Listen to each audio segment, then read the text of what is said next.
يدبر الأمر من السماء إلى الأرض ثم يعرج إليه في يوم كان مقداره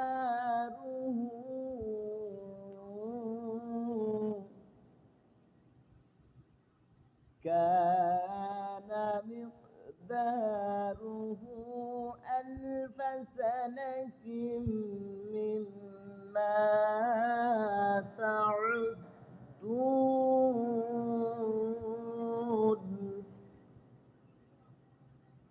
يدبر الأمر من السماء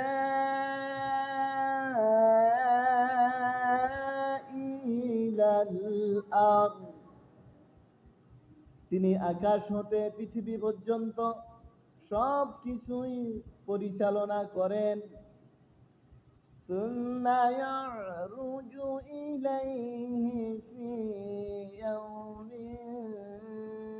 كان অতঃপর তার কাছে সমস্ত কিছুই বিচারের জন্য একদিন উপনীত হবে উপস্থিত হবে في يوم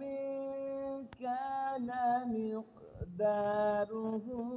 ألف سنة مما تعدون যেদিনের দৈর্ঘ্য হবে তোমাদের হিসাবে 1000 বছরের সমান। সম্মানিত দ্বীনি ভাই ও বোনেরা, আল্লাহ পাক রব্বুল আলামিন বলেন তিনি আকাশ এবং পৃথিবীর সব কিছুরই পরিচালনা করেন অথবা তার কাছে সমস্ত কিছুই বিচারের জন্য একদিন উপনীত হবে উপস্থিত হয়ে যাবে যেই দিনের দৈর্ঘ্য হবে তোমাদের হিসাবে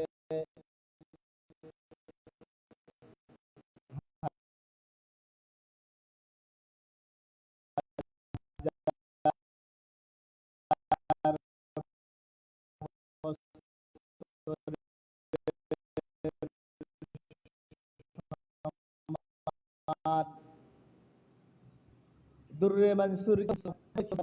হাদিস শরীফে বর্ণিত আছে আয়াতে 5টি উল্লেখিত বিষয় কোন মাখলুককে দেন নাই, স্বয়ং নিজের ইলম এটাকে গোপন রেখেছেন,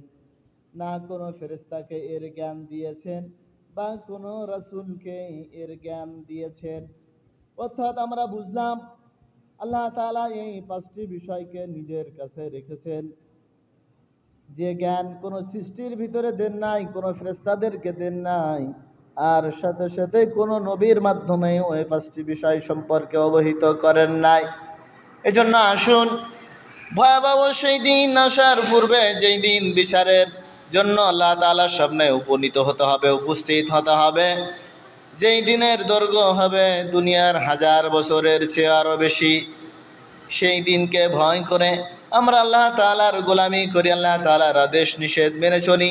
যেন সেই দিন সাইয়্যিদনা মুহাম্মদুর রাসূলুল্লাহ সাল্লাল্লাহু আলাইহি ওয়াসাল্লামের শাফাত পেয়ে আমরা